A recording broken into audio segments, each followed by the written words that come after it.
Hey guys, Amoeba Ambusher here. This was originally supposed to be a guide on how to use the stock F4E in the Nuclear Thunder event to get 2,500 spawn points and earn the match-ending nuke and the B-52. I was mostly going to talk about how, despite the fact that the US teams have the odds stacked against them for the most part, you are still capable of doing enough damage to get the nuke. If anything, your biggest hurdle was trying to get the nuke before Escalation Level 3 was reached, because the F4Js and F4Ss on your team will probably be completely outpacing the rest of your team, so your only real shot is to be able to get enough spawn points before they're able to spawn it, then spawn the bomber with them. And I was able to do it multiple times, just going pure air-to-air, and so I was wrapping up finishing the recording for that script. But now Gaijin has pushed out a big patch that makes a lot of big changes that fundamentally alters how you need to play. Some of these changes are okay, but I think they also betray a lack of direction and vision when it comes to Gaijin's game design department. Normally I wouldn't be concerned, since when it comes to Araby, everyone knows that Gaijin really does not give a crap, since they haven't touched the game mode in like a decade. But with the event game mode, it's a lot more concerning, because here they're actually actively trying to make changes to make the game more fun and interesting, but they're also not doing a very good job of it. The foundation and potential for a very fun game mode is here, but they keep seeming to take it in the wrong direction. So let's go over what they changed and what the problems are. First, the air-to-air rewards have been significantly nerfed, and the air-to-ground rewards have been significantly buffed. I think both are about by 33%, though I'm not certain, but it is a very substantial amount. I get what they're going for, but I think they went a little too far with this one. I don't think the air rewards needed to be nerfed, but the ground rewards being improved is quite nice. Second, the frontline airfields have been moved back by quite a lot. I get the intention behind this, but I don't think it worked out the way they wanted it to. I'm guessing they saw that it was too easy to bum rush the airfield, so they moved them back to make it harder to get to. For the side airfields though, this doesn't really change much, since it's pretty easy to just flank around the sides and avoid all the AA in the middle. So nuking those hasn't really changed at all. And as for the middle airfield, people are still able to push it anyways. A big part of this is just poor map design. You can see on the US side of the map there's a very large valley that extends pretty far back that let Russian MiGs fly into the valley and avoid US missile defenses until they're able to pop up and strafe the airfield. And while it does take longer now, the valley still extends all the way back. And it's a lot easier to avoid head-ons now, because the farther back airfields mean that enemies are going to be more spread out, so you don't have to take nearly as many head-ons at once. On the Russian side, however, most of their side, including the airfield, is elevated on top of a hill, exposing any Americans trying to push onto the Russian side to get shot down by all of the OSA death machines. It's not impossible to get through them, but it is definitely a lot harder. Regardless of this too, the most significant consequence of moving airfields back is that it takes longer to get to the battlefield and longer to RTB and rearm. In a game mode where it's so easy to die in just ways that are out of your control, especially to AI SAMs, it's frustrating to make the run back longer. What also makes it worse is that the playable air-to-air area hasn't actually changed. The frontline missile defenses haven't been moved back, so you're still stuck doing air-to-air in a very limited corridor. If you move too far forward, you die to the OSAs. If you move too far back, you get your kills stolen by flak panzers. And it kinda just sucks waiting around on your own side, hoping that the enemy pushes onto yours. And it also sucks for subsonic strike aircraft, since they're slow and now have to take an even longer time to get to the battlefield and an even longer time to RTB. On top of that, because the people are more spread out and the battle revolves less around chaotic head-ons, the strengths of each plane become even more pronounced, making the F4J much stronger than the MiG-23 and the MiG-23 much stronger than the F4E. When before the playing field was a bit more level because everybody was forced to engage in the multi-head-on clusterfuck, where it's impossible for you to keep track of everything. And next, the respawn timers for depots and depot defenses are longer, which is okay, but it's not reduced enough that it makes up for the longer time to bomb, so we're back to square one. And finally, it costs more spawn points to spawn in the small and medium-sized nukes, which I don't think really addresses the problem of people being able to nuke and destroy airfields quickly. It just makes it more annoying for you to actually get them, especially when you pair it with the lower air rewards. There are some other minor changes, but they're not that significant in terms of gameplay. Fundamentally, the issue here is that Gaijin has no direction for this game mode. They're just trying to draw inspiration from a lot of other places, but in the end they're just failing to make really anybody happy. First, it doesn't please the people who just wanted a silly April Fool's event where you could jump in, mess around, and have fun regardless of whether you're doing well or not. Since the main feature of nukes is locked behind an even now steeper spawn point cost, it would have been easy to have just made a silly nuke mode where everybody has nukes for free and you try to kill each other with the blast, or give everybody a B-52 and T-95 and force each other to dogfight and nuke each other. These changes don't please people who are trying to grind to unlock the event, since it now makes it much more tedious and take longer. It doesn't please people who are doing air-to-air or air-to-ground, since it takes longer to get to the battlefield and the AAs are still broken strong. It doesn't please people who are trying to play strategically, since the game is still fundamentally not rewarding for team play, and so everybody's off doing their own thing and you can't really coordinate anything unless you bring out a sweaty squad. Overall, it's just sort of a mess. Can you do well in this version of the event? Sure, but it's a lot more tedious and a lot less fun now. So, how should the game be designed? Well, as somebody whose only game design qualifications is having to endure the garbage that Gaijin has deemed too perfect to touch for the last decade, let's see if we can cook up something better than them. I'll be trying to balance using the lower tier matchmaker with the stock loadouts. I have no idea how the top bracket plays out since I cannot be bothered to wait 10 minutes to try and get a US match so that I can get a balanced take on both sides.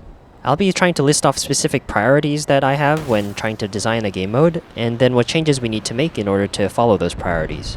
Firstly, we want a game mode that's balanced on both sides. I think the first thing we need to do to make this possible is to remove the big valley on the American side so that the Russians don't have an easier time attacking.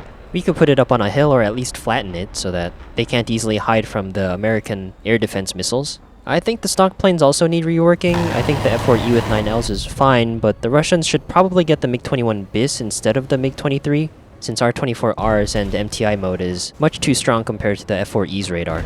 The MiG-21 BIS would work well since it's fast, it maneuvers pretty well, and it has 6 R-60Ms, which still work very well in the head-on. Google says that they could carry small tactical nukes, so that also works out. If they really want to keep the MiG-23 MLD, then remove the R-24Rs from the loadout. I think the R-24Ts are fine, but if you think they're too strong, you can also remove them and leave it at 6 R-60Ms. On the American side, I think the US should get something supersonic to replace the A6E tram since the A6 is completely worthless. Maybe replace it with the F-105 since you can carry rockets as flares on it, or the F-111A, though that might be a little too fast. They could carry anti-radiation missiles and small or medium nukes, so I think this works out. And remove the F4J and S from this matchmaker since they're way too strong, especially with their 6 Sparrow loadout. The OSAs are currently also really broken, so I would nerf them, but I'll talk about them in a different section since I think AA needs to be reworked entirely. Our next priority is that we want to let different playstyles be viable with their own pros and cons.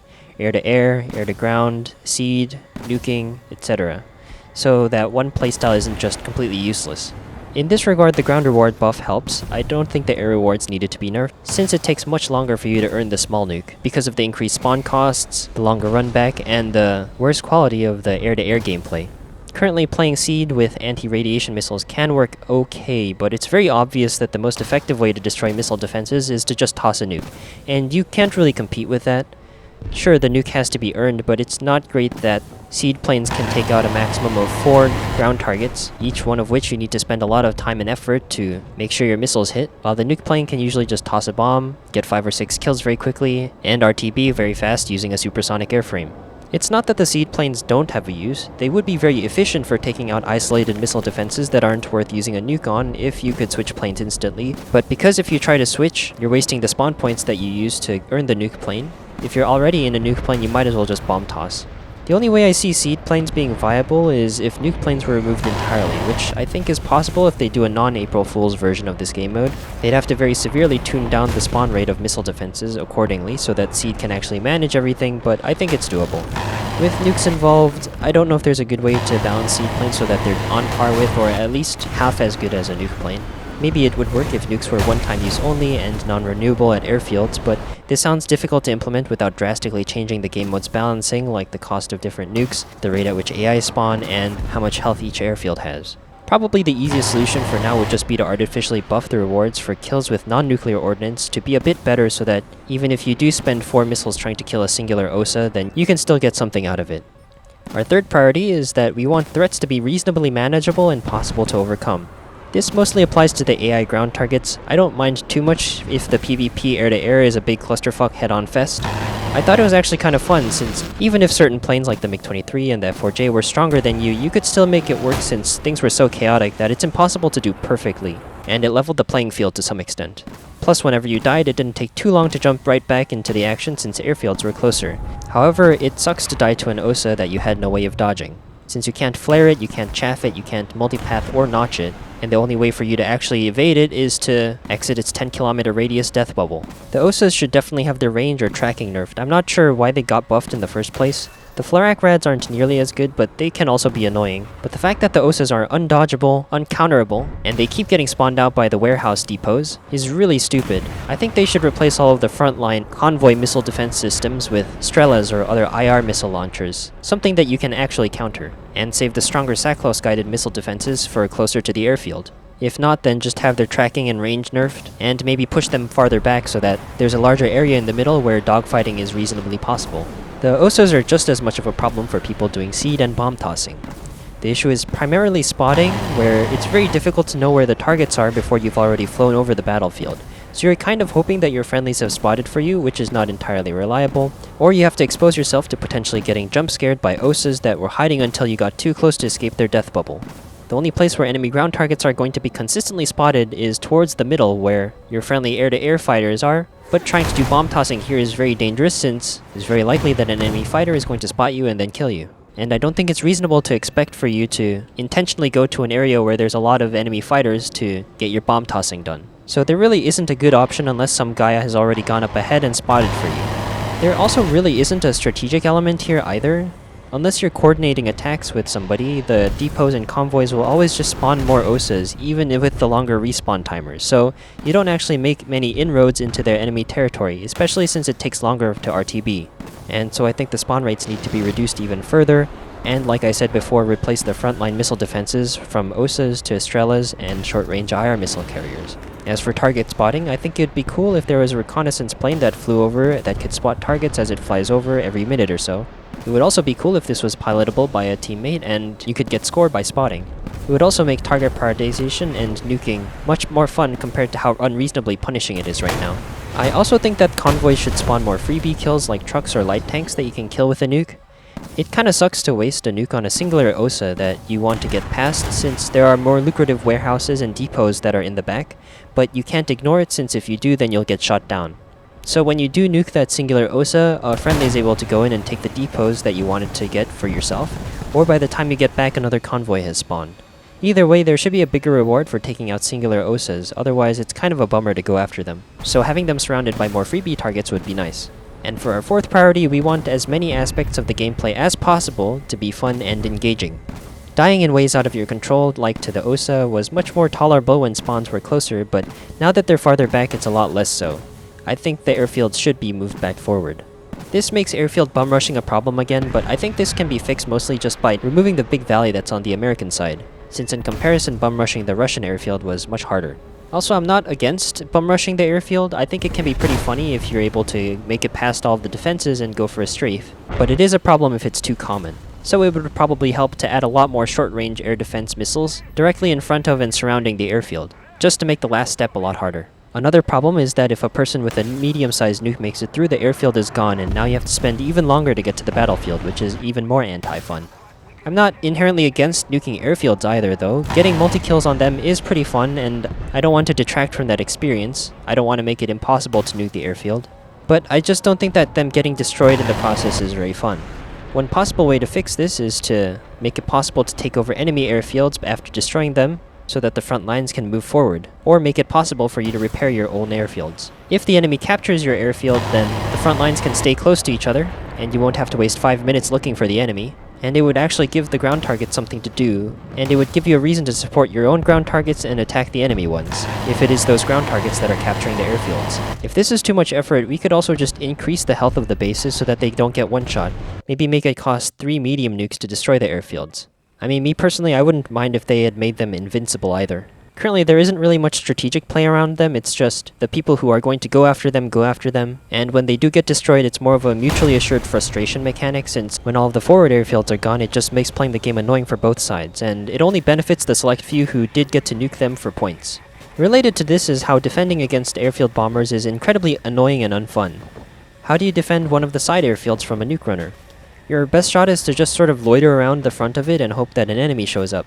Is an enemy guaranteed to show up? No, so it just wastes your time, it's not very fun, and if you don't get them in the head-on, then it's very unlikely that you're going to catch them, so you only really have one shot. If airfields had larger health pools, then you could see which airfield is doing poorly and then go help defend that one instead of just going, oh, our airfield is destroyed. I guess that sucks. I guess we better nuke them back. The side airfields are also much easier to go after since there are basically no defenses on the sidelines.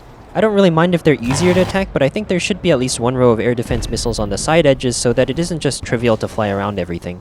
I think a spotting radar or an AWACS could also be nice to be able to alert you of incoming threats close to your airfield so that you can actually respond in a reasonable amount of time. And finally, the B-52 and Tu-95 nukes are also not fun from either side. It's not fun to spawn the bomber in and then die with no way of fighting back. It's not fun to have to loiter for who knows how long to defend your airfield against a bomber that may or may not show up. And it's also not very fun for you to be doing your own thing and then watch the match end in a way that had no involvement from you. I've already made my suggestions on how they could make it better, like making it cost less and letting you nuke any airfield, but destroying an airfield doesn't end the match automatically, so it's more of a strategic play, so you're more incentivized to go for the enemy's forward airfields. Or another implementation could be that you trigger a ground arcade style event where friendlies can queue up for slots to defend you and enemies can queue up for slots to intercept you, or have an entire phase at the end of the match where everyone who's earned the bomber spawns in the Tu-95 or B-52 in a formation, everyone who hasn't earned it spawns in a fighter next to them, and both sides try to make a mad dash to the enemy airfield, trying to shoot as many bombers down as possible before either side makes it through. These options are at least fun and engaging for more people.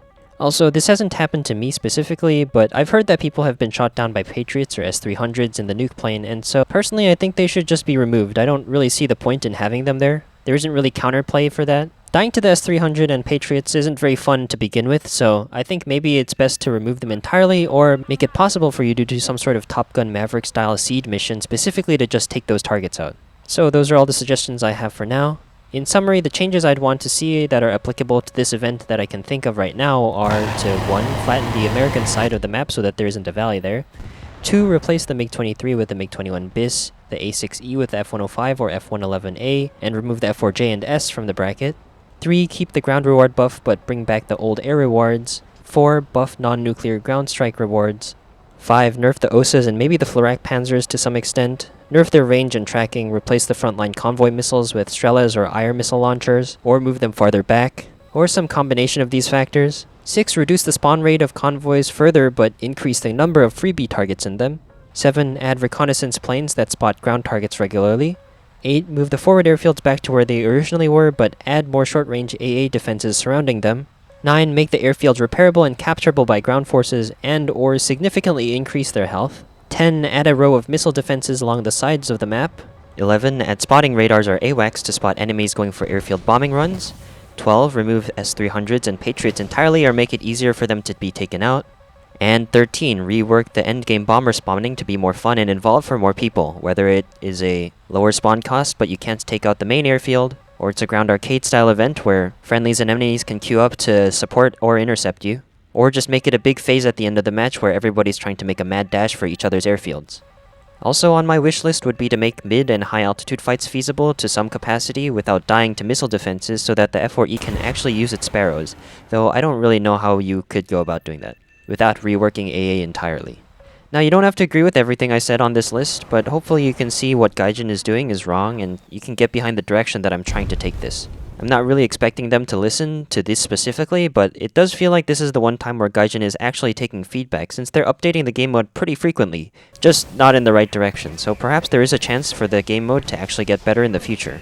The event is basically over at this point though. The final task before earning the bomber is up, so in 3 days the event is basically going to be over anyways. So this is more hoping that when Gaijin finally implements it as a proper event and not an April Fool's event, that they'll have a better idea for what they actually want to do with this. Also, because it's so late into the event, it's probably not worth it for me to post a video guide for how to use the F4E anymore, so I'll just pretend that I didn't spend like 3 days working on that. Anyways, I think I've yapped enough here. Let me know what you think about my suggestions and maybe leave some of your own as well. I'd be interested in hearing what you guys think. But that's all for now, I'll see you guys in the next one, bye bye!